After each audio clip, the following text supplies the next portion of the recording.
Assalamualaikum warahmatullahi wabarakatuh. Perkenalkan, nama saya Eka Febiana dan teman saya Meli Juliani dari PO 1 2018.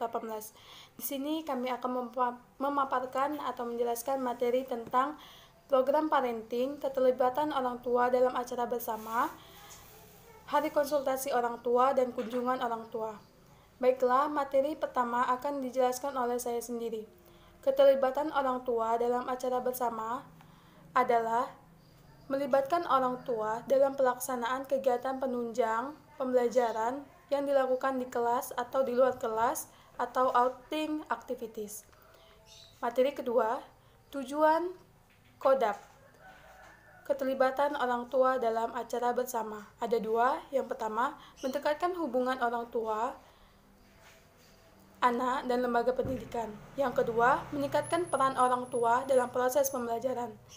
Yang ketiga, jenis kegiatan KODAP. Ada dua. Yang A, kegiatan di alam. Kegiatan di alam ini terbagi menjadi dua lagi. Yang pertama, kegiatan yang dikelola oleh lembaga profesional. Contohnya, tempat outbound, kolam renang, kebun binatang, taman safari, dan lainnya. Yang kedua, kegiatan yang dilaksanakan di alam terbuka, tetapi ditentukan sendiri oleh lembaga, seperti di sawah, di ladang, di sungai, di gunung, di pantai, dan lainnya.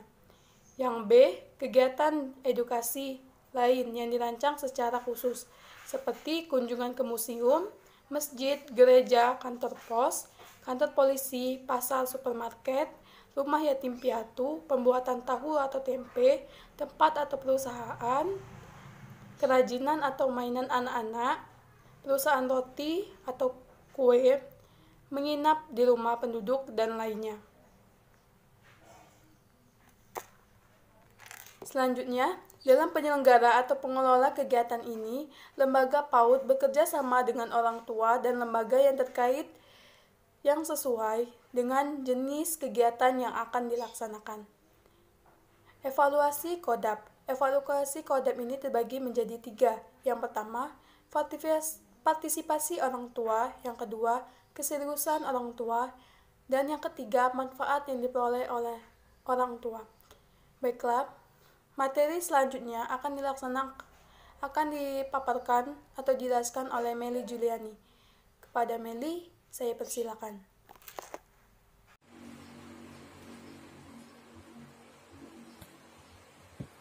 Hari konsultasi orang tua adalah hari-hari tertentu yang dijadwalkan oleh lembaga sebagai hari bertemu orang tua dengan pengelola atau ahli yang membahas tentang pertumbuhan dan perkembangan anak serta masalah-masalah lain yang dihadapi anak.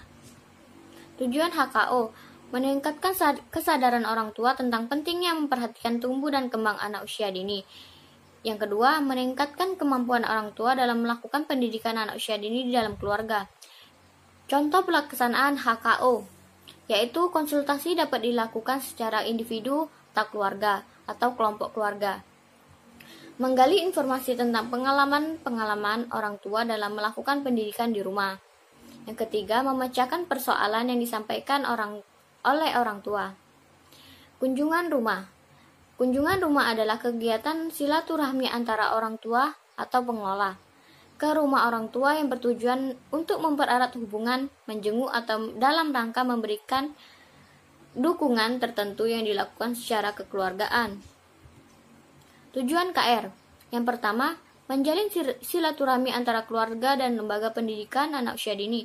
Yang kedua, menggali informasi tentang pola-pola pendidikan orang tua dalam kegiatan keluarga.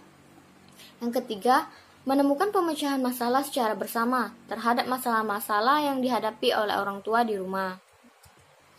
Fungsi utama bimbingan yang diemban oleh kunjungan rumah akan diperoleh sebagai data dan keterangan. Yang pertama, kondisi rumah, tangga, dan orang tua.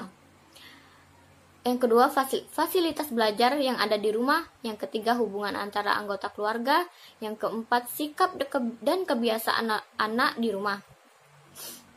Berbagai pendapat orang tua dan anggota keluarga lainnya terhadap anak. Yang keenam, komitmen orang tua dan anggota keluarga lainnya dalam pengembangan anak dan pengatasan masalah anak. Komponen KR. Yang pertama ada kasus, yang kedua keluarga, yang ketiga konselor.